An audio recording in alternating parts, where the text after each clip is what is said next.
नमस्कार दोस्तों, मेरा नाम है विजय कुमार गिरी और मैं आप लोगों का हार्दिक स्वागत करता हूं अपने यूट्यूब चैनल जिसका नाम है सुगा क्लासेस फॉर एग्रीकल्चर।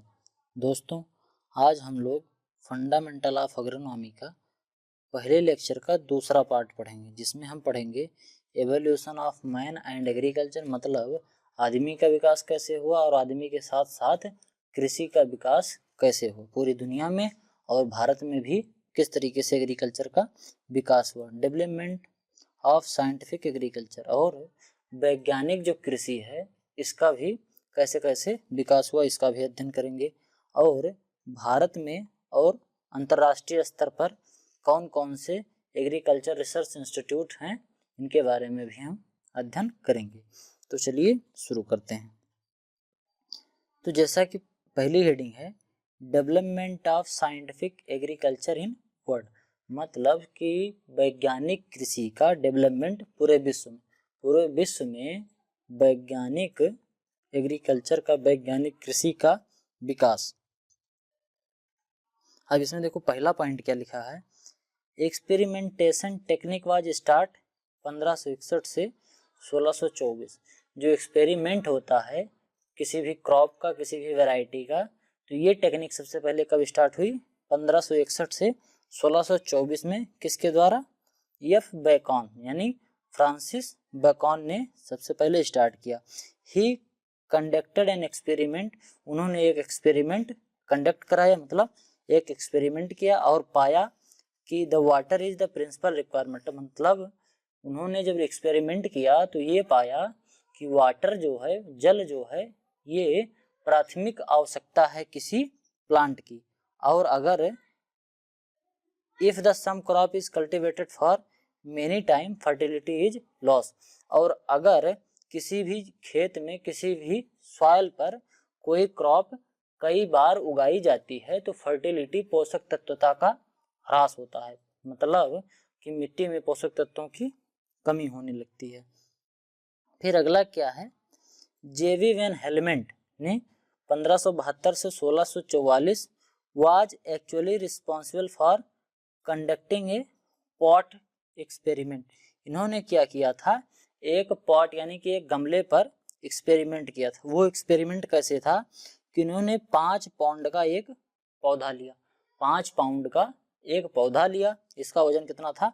5 पाउंड, और उन्होंने एक गमले में इसको उगाया। और उगाते समय उस पॉड में यानी कि उस गमले में 200 पाउंड मिट्टी थी, यानी कि 200 पाउंड मिट्टी थी उस गमले में, और 5 पाउंड का उसमें पौधा उगा दिया।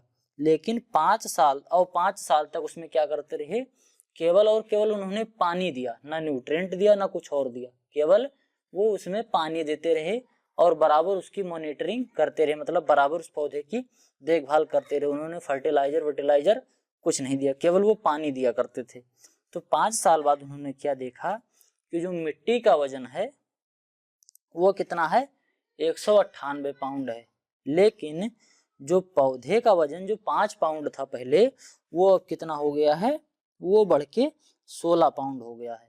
ठीक, तो पौधा 5 पाउंड से 16 पाउंड हो गया, यानी कि 11 पाउंड बढ़ गया। लेकिन मिट्टी 200 से 98, यानी कि 2 पाउंड मिट्टी में कमी आई। तो अगर 2 पाउंड मान लो मिट्टी पौधे में चली गई, तब भी 9 पाउंड का अंतर आता है। तो जो 9 पाउंड का अंतर यानी कि 9 पाउंड का जो अंतर आ रहा है, ये कहाँ से आ रहा है? तब उनके दिमाग में कुछ आया कि हाँ, ये कुछ अंतर आ रहा है, तो ये कहाँ से आ रहा है? यानी कि तो उन्होंने कहा कि हम पानी दिया करते थे गमले में, तो हो सकता है ये पानी इस पौधे में आया। ठीक, लेकिन केवल उसमें पानी नहीं आया था, उनके दिमाग में केवल पानी उस समय आया था, लेकिन पौधे में केवल पानी ही नहीं जाता, पानी फिर वायुमंडल से वो गैसें लेता है, तमाम कार्बन डाइऑक्साइड लेता है और न्यूट्रिएंट लेता है, फिर फोटोसिंथेसिस करके स्टार्च बनाता है जो उसमें पोषक तत्व बनाएगा, वो भी धीरे धीरे वजन कुछ होने लगता है, तो इसीलिए वजन बढ़ गया। फिर आगे क्या हुआ, 1800 ईस्वी में, मतलब 18वीं शताब्दी में आर्थर यंग ने 1741 से 1820 में एक पब्लिश किया, एनस ऑफ एग्रीकल्चर नाम से एक पब्लिकेशन उन्होंने पब्लिश किया। और 19वीं शताब्दी की स्टार्टिंग में एक साइंटिस्ट थे जीन्स जॉन्सनबर्ग। इन्होंने क्या किया, ये एक स्विस के न्यूट्रिनिस्ट थे, ये न्यूट्रलिस्ट थे, मतलब ये पोषक तत्व जैसे आदमी का होता न्यूट्रिशनिस्ट, उसी टाइप से ये थे। ये हिस्टोरियन और एक हिस्टोरियन थे।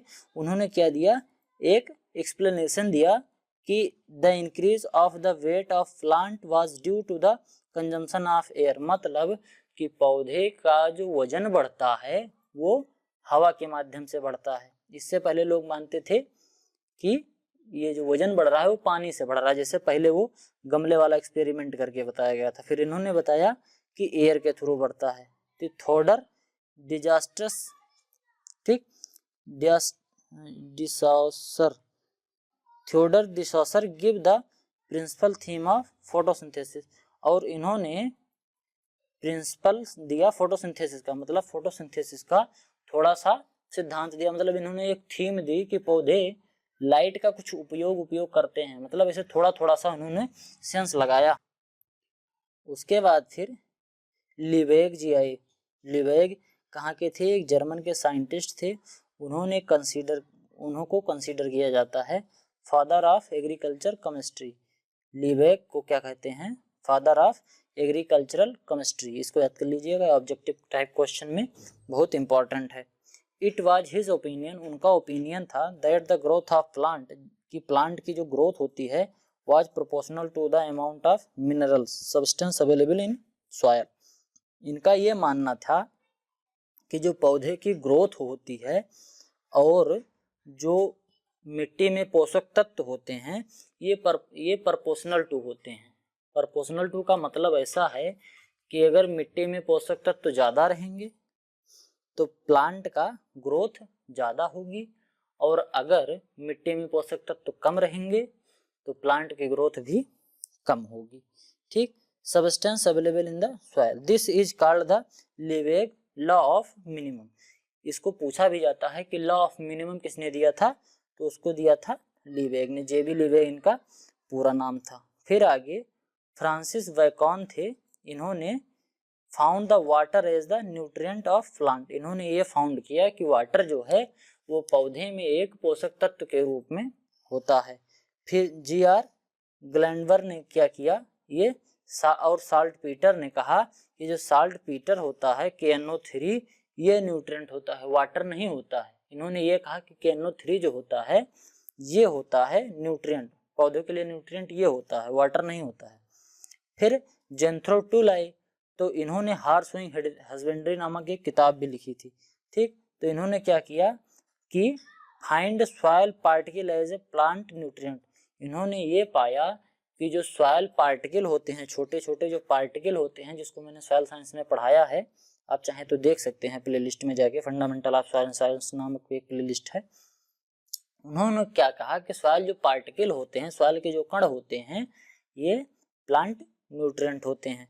फिर प्रिस्टले ने क्या किया, 1730 से 1799 AD, मतलब उन्होंने 1730 और 1799 में डिस्कवर किया ऑक्सीजन का, यानी कि ऑक्सीजन की खोज की।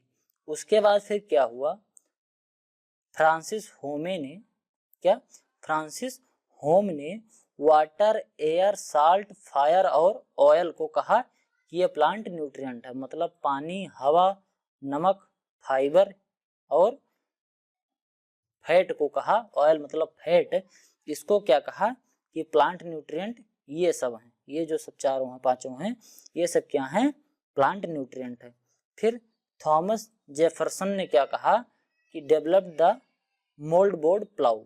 थॉमस जेफरसन ने मोल्ड बोर्ड प्लाऊ का क्या किया, आविष्कार किया। इसको याद रख लीजिएगा, बहुत इंपॉर्टेंट क्वेश्चन है। Theodore de Saussure found that plant absorb CO2। उन्होंने क्या कहा, उन्होंने ये पाया कि CO2 जो होता है ये प्लांट एब्जॉर्ब करते हैं, कहाँ से, हवा से, रिलीज ऑक्सीजन, और ऑक्सीजन छोड़ते हैं, और जो सॉइल होता है यहाँ से ये नाइट्रोजन लेते हैं। मतलब कि कार्बन डाइऑक्साइड हवा से ले लिया, नाइट्रोजन सॉइल से ले लिया, और फिर ऑक्सीजन क्या किया, निकाल दिया। रिलीज कर दिया ऑक्सीजन। फिर क्या है, फिर जेबी लेवेग, वही लॉ ऑफ मिनिमम वाली जर्मन साइंटिस्ट, उन्होंने लॉ ऑफ मिनिमम दिया, एक बार फिर से रिपीट हो गया। उसके बाद फिर क्या है, माइगन, ठीक, Michigan state university was established to provide agriculture education at college level. 1857 में एक यूनिवर्सिटी, ठीक, माइगन यूनिवर्सिटी बनी, उसने क्या किया, एग्रीकल्चर एजुकेशन स्टार्ट किया। सबसे पहले कॉलेज लेवल पर एग्रीकल्चर एजुकेशन स्टार्ट हुआ।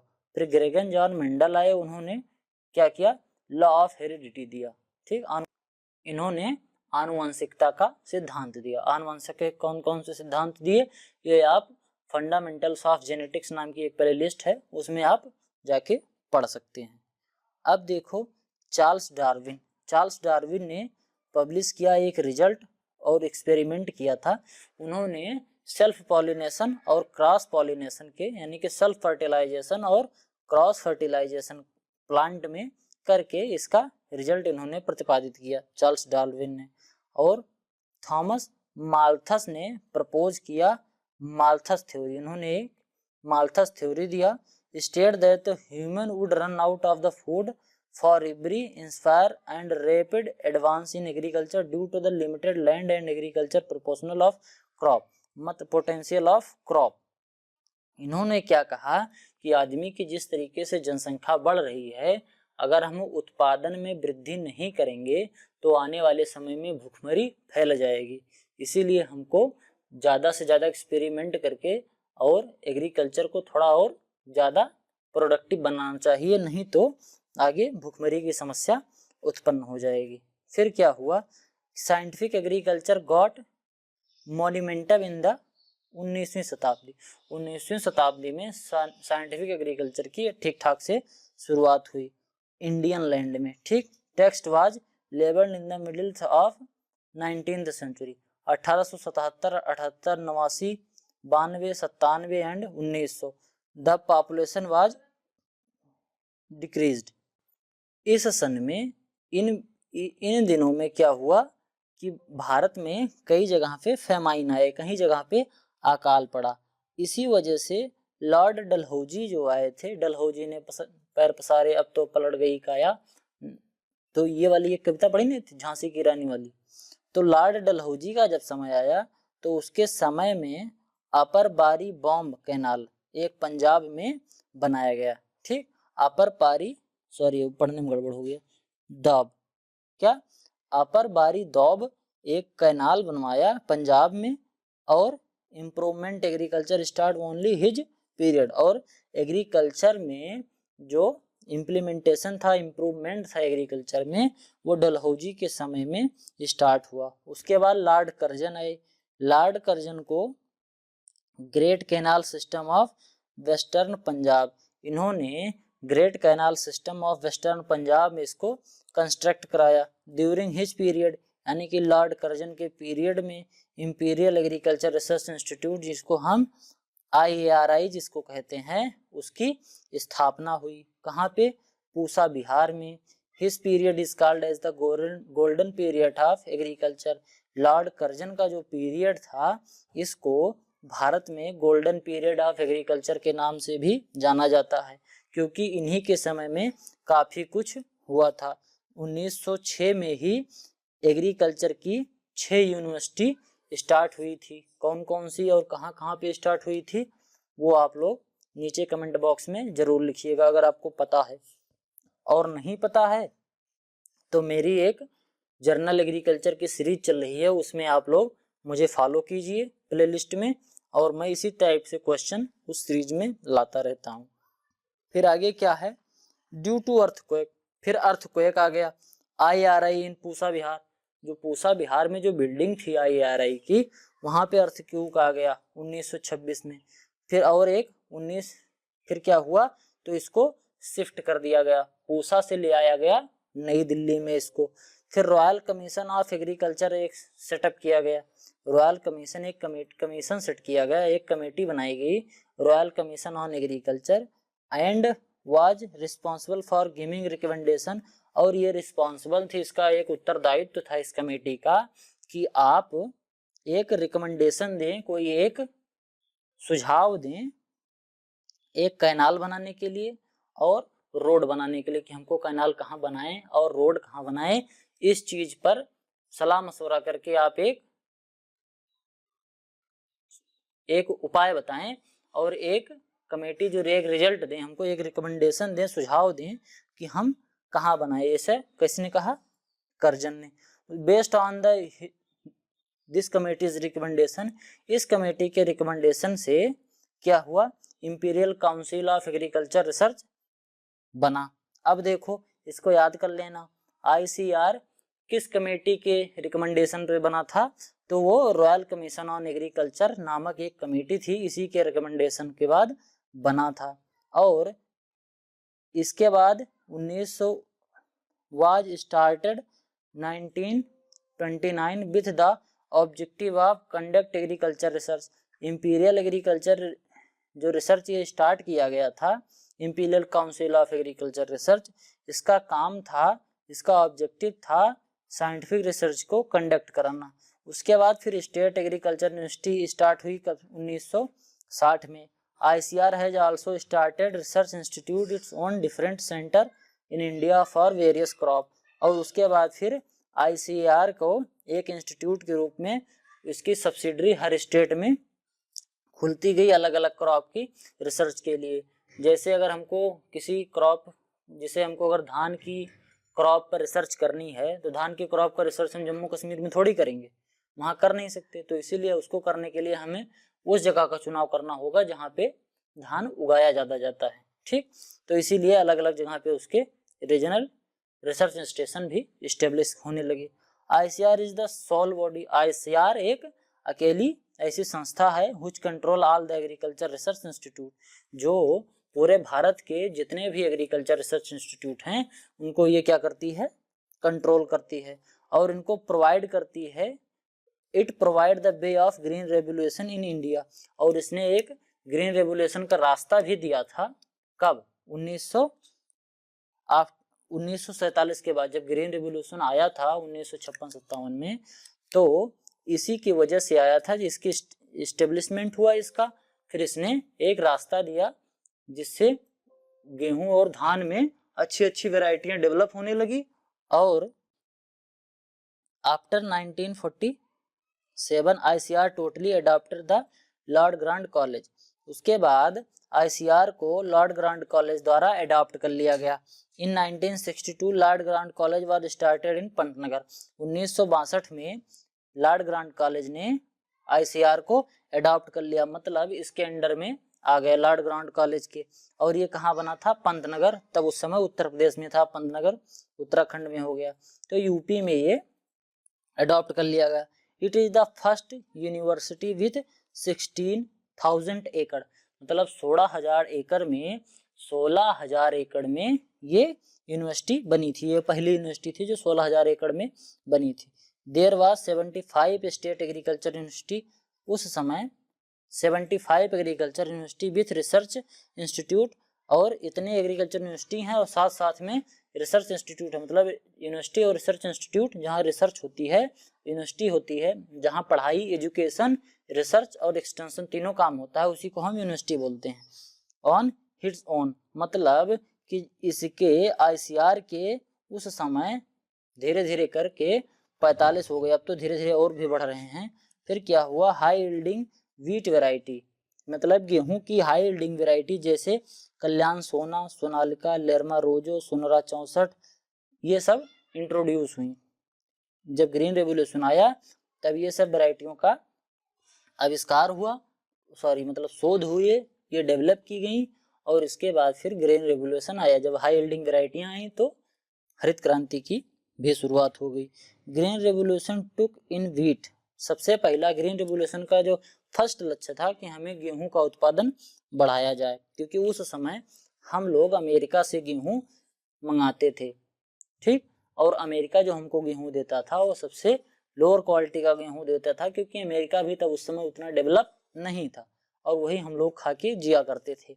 इसीलिए जब अमेरिका ने हम पर सैंक्शन लगा दिया था कि हम लोग आपको गेहूं नहीं देंगे और हमारे यहाँ पर गेहूं की तंगी हो गई, तब माननीय भारत के उस समय के प्रधानमंत्री लाल बहादुर शास्त्री जी ने कहा कि हर आदमी हफ्ते में एक दिन व्रत रहो। इससे काफी हद तक जो अनाज की समस्या है इसको हल किया जा सकता है। उसके बाद जब गेहूं का थोड़ा ठीक ठाक हुआ, फिर दूसरा इनका लक्ष्य था कि अब चावल को भी कायदे से इसका भी प्रोडक्टिविटी बढ़ाया जाए। और इसको कैसे बढ़ाया गया? इन्वेंशन हुआ इंडो और जापानी का वैरायटी, एक धान भी डेवलप की गई जो इंडियन वैरायटी और जापानीज वैरायटी के क्रॉस के बाद बनाई गई थी। ऐसी वैरायटी को इंड्यूस किया गया और इससे राइस का भी प्रोडक्टिविटी काफी बढ़ गई। Today agriculture research institute multiple dimension. अब इस समय जो एग्रीकल्चरल रिसर्च है वो बहुआयामी हो गया है, मल्टी डायमेंशनल हो गया है। इसमें क्या क्या होने लगा है? इसमें क्या क्या इंक्लूड हो गया है?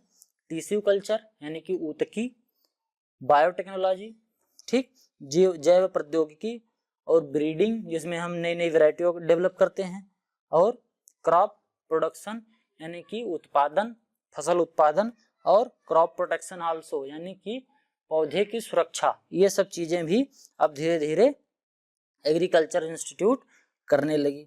अब देखो इसके माइलस्टोन क्या क्या हैं। 1880 में development of agriculture was start. 1880 में एग्रीकल्चर में डेवलपमेंट स्टार्ट हुआ। 1903 में imperial agriculture research institute IARI start हुई। कहाँ पे? पूसा बिहार में। 1903 में IARI बनी। उस समय इसका नाम इंपीरियल था, लेकिन बाद में 1947 में जब भारत आजाद हुआ तो इंपीरियल का नाम बदल के इंडियन कर दिया गया।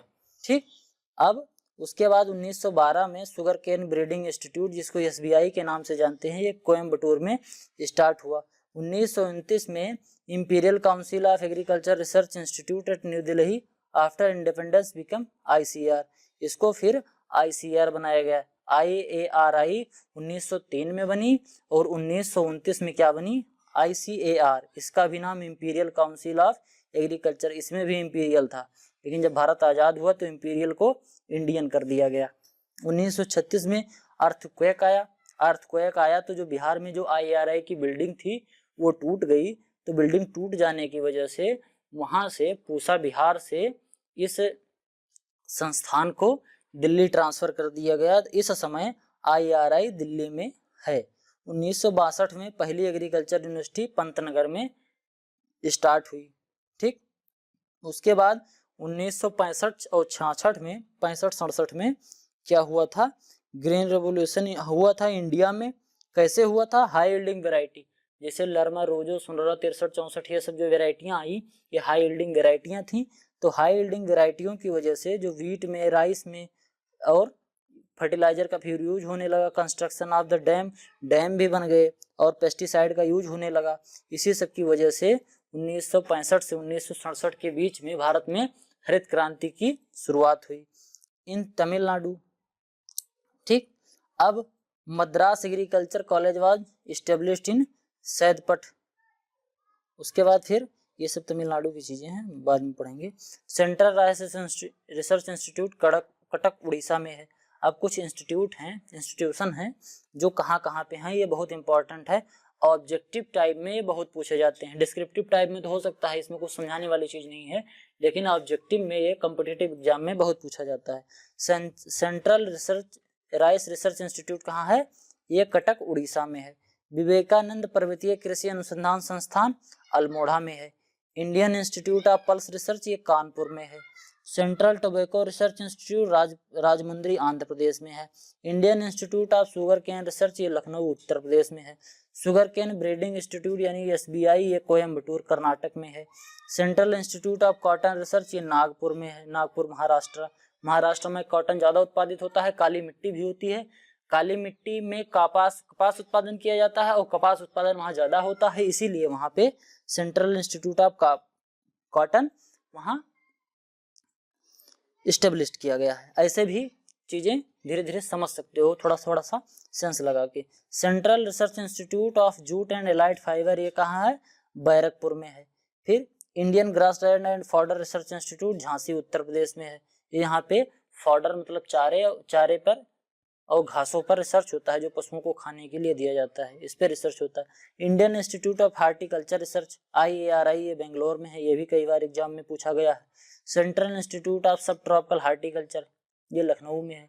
उत्तर प्रदेश जो है ये सब ट्रॉपिकल जोन में आता है, इसीलिए आप सब ट्रॉपिकल को ऐसे याद कर सकते हो कि सब ट्रॉपिकल यानी कि यूपी यानी कि लखनऊ में है। ठीक, सेंट्रल इंस्टीट्यूट ऑफ सब tropical horticulture. Central institute of temperate horticulture, temperate region Srinagar है, जम्मू कश्मीर टेम्परेट रीजन में आता है तो वहाँ श्रीनगर में है, ऐसे याद कर सकते हो। Central institute of arid horticulture ये बीकानेर राजस्थान में है, वहाँ एरिड जोन है, सूखे वाले क्षेत्र हैं, इसीलिए सूखे वाले क्षेत्र के लिए सेंट्रल जो इंस्टीट्यूट है वो बीकानेर में बनाया गया। Indian institute of vegetable research IIVR ये भी कई बार एग्जाम में पूछा जा चुका है, ये बनारस में है।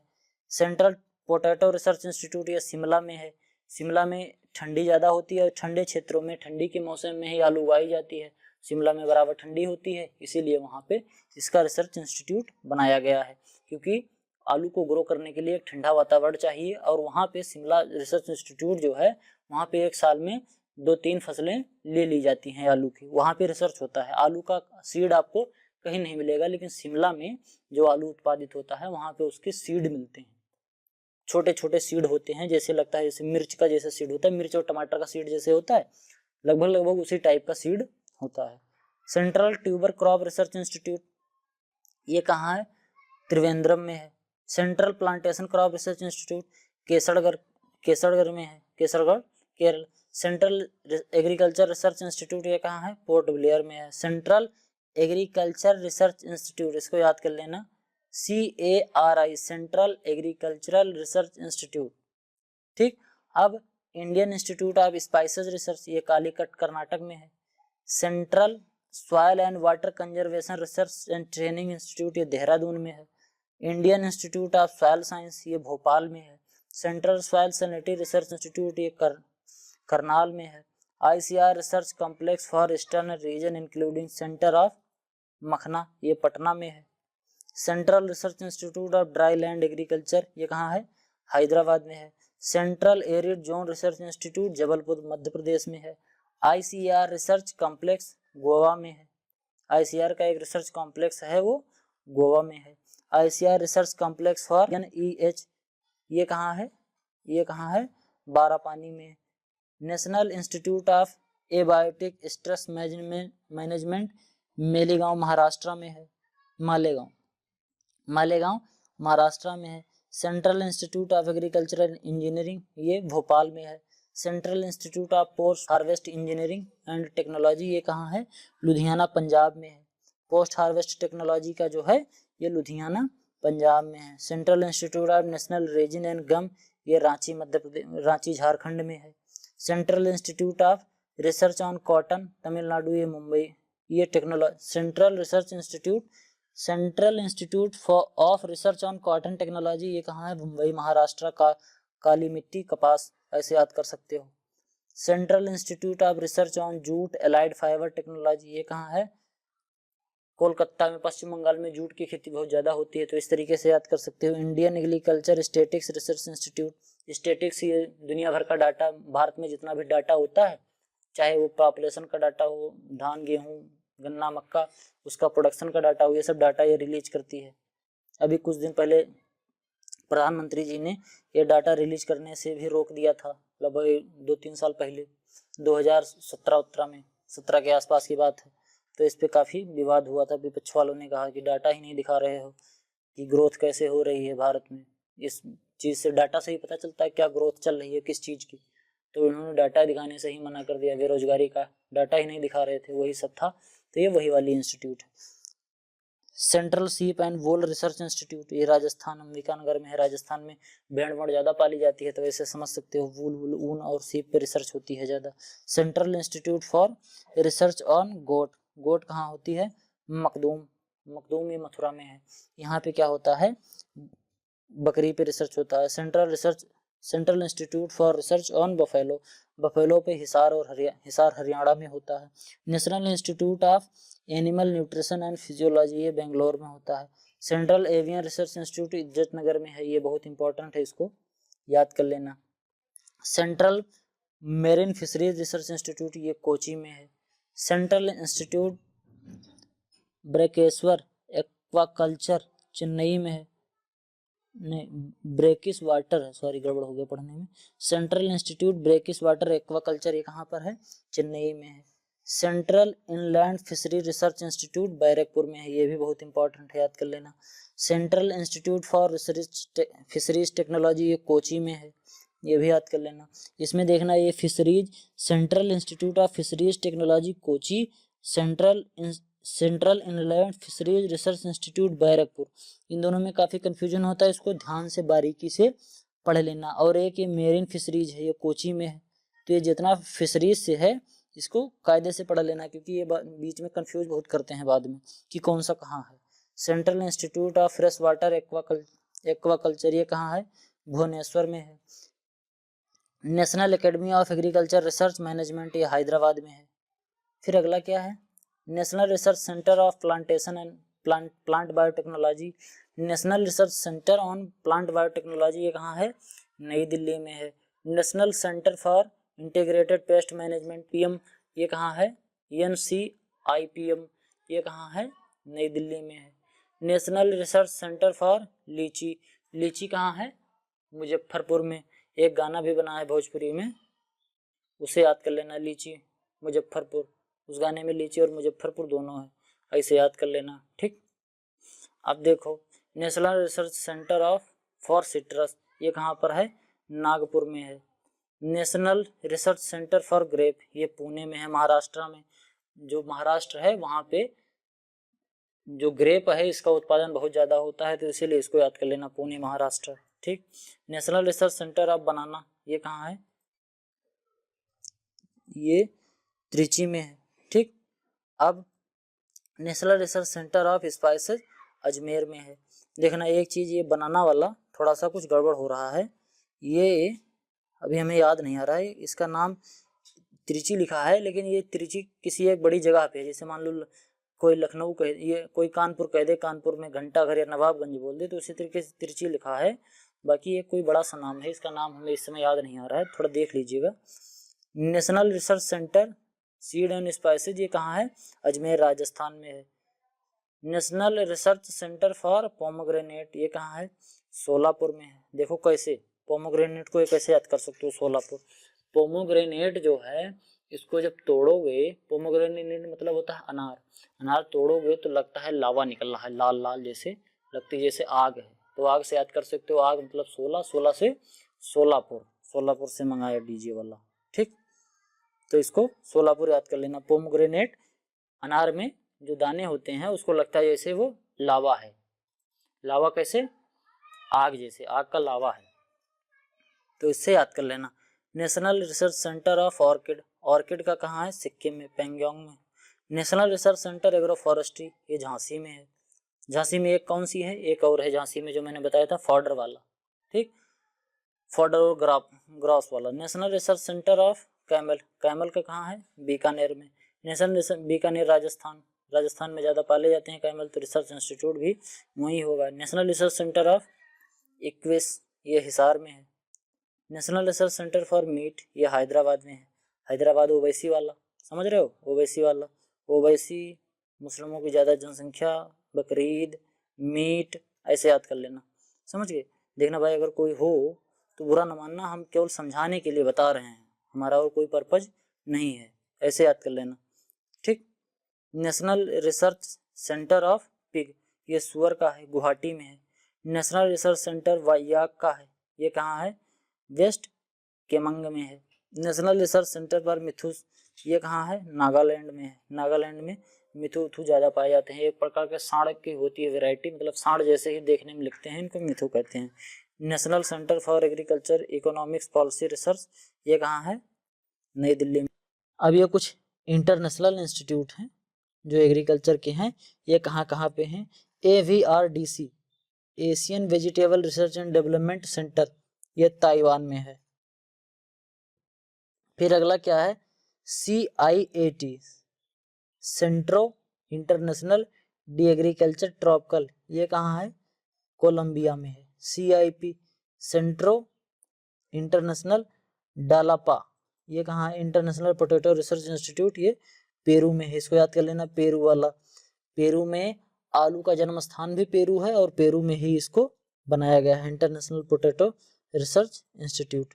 अब CIMMYT सिमिट सेंटर इंटरनेशनल डी मजोरोमी डी माजी ट्रिगो, ये पता नहीं क्या गड़बड़ गड़बड़ सब लिख रहा है, ऐसे मतलब इसका समझो, ये नाम इसका ऐसे टाइप से है लेकिन इंग्लिश में ऐसे है, इंटरनेशनल सेंटर फॉर मेज एंड व्हीट डेवलपमेंट। ये कहाँ है? मैक्सिको में, यानी कि मैक्सिमम मतलब अमेरिका में। अमेरिका में सबसे ज़्यादा मक्का उत्पादित किया जाता है, ऐसे समझ लो। ठीक, समझ पा रहे हो कि नहीं समझ पा रहे हो? IITA international institute for tropical agriculture, ये कहाँ पर है? नाइजीरिया, अफ्रीका में है। ये भी जानते हो अफ्रीका वाले काले होते हैं, काले का मतलब ज़्यादा गर्मी, ज़्यादा गर्मी का मतलब अफ्रीका, ज़्यादा गर्मी का मतलब ट्रॉपिकल, ट्रॉपिकल का मतलब अफ्रीका। समझ गए कैसे? अफ्रीका के लोग काले होते हैं, काले का मतलब ज़्यादा टेम्परेचर, ज़्यादा टेम्परेचर का मतलब ट्रॉपिकल। ठीक, समझ गए, यानी कि ट्रॉपिकल अफ्रीका। अब ICARD ICARDA international centre for agriculture research in dry areas, ये कहाँ है? अलिप्पो, सीरिया में। सीरिया में पानी वानी कम बरसता है, रेगिस्तान टाइप का है, तो वहाँ पे हम ड्राई एरिया के लिए कल्टीवेशन का रिसर्च करते हैं। ICRIST international crop research institute for the semi arid tropic, semi arid India में हैदराबाद। ठीक, ये हैदराबाद में सेमी एरिड वाला है। एरिड वाला कहाँ था? एरिड वाला कहाँ था? सीरिया में था। ठीक, अब देखो अगली IIMI international irrigation management institute, Colombo में है, श्रीलंका में। श्रीलंका में इरिगेशन मैनेजमेंट इंस्टीट्यूट, इसको ऐसे याद कर सकते हो, चारों तरफ से पानी से भरा है श्रीलंका, चारों तरफ से पानी से भरा है, तो इसीलिए पानी irrigation institute, management institute international. समझ गए? अब देखो international service on national agriculture research the Hague में है, ये नीदरलैंड में है। ठीक, अगला है IBPGR, ये बहुत सही, बहुत जरूरी है और याद कर लेना। IBPGR एक है, एक NBPGR। IBPGR है international board for plant genetic resources, ये रोम इटली में है। और NBPGR जो है national board for plant genetic resources, ये नई दिल्ली में है। यहाँ आई की जगह पे एन लग जाएगा और नेशनल हो जाएगा तो क्या हो जाएगा? रोम इटली हो जाएगा। IGIAR consultative group on international agriculture research, ये कहाँ पे है? वाशिंगटन में, वाशिंगटन DC अमेरिका में है। समझे? अब एक और है FAO, ये बहुत इंपॉर्टेंट है, बहुत पूछा जाता है, food and agriculture organisation, FAO, ये कहाँ पे है? रोम इटली में है। WMO वर्ल्ड मेट्रोलॉजिकल ऑर्गेनाइजेशन, ये वियना में है। आज के लिए केवल इतना ही, बहुत लंबी क्लास हो गई लेकिन इसमें बहुत इंपॉर्टेंट चीज़ें थी। कुछ चीज़ें आपको ऑब्जेक्टिव के लिए भी थी और कुछ चीज़ें डिस्क्रिप्टिव के लिए भी थी। अगर आपको ये वीडियो पसंद आई हो तो इस वीडियो को लाइक करें, चैनल को सब्सक्राइब करें, जिससे आपको इसी तरीके से और भी वीडियो मिलती रहे ऑब्जेक्टिव और डिस्क्रिप्टिव टाइप क्वेश्चन की, एग्रीकल्चर की किसी भी एग्जाम की तैयारी के लिए आप इस चैनल को सब्सक्राइब कर सकते हैं और ज़्यादा से ज़्यादा दोस्तों तक अपना इसको चैनल को शेयर करें, जिससे मेरा मोटिवेशन बढ़ सके और मैं ऐसे ही वीडियो बनाता रहूं। थैंक यू ऑल, मिलते हैं अगली क्लास में। बनाता रहूं। थैंक यू ऑल, मिलते हैं अगली क्लास में।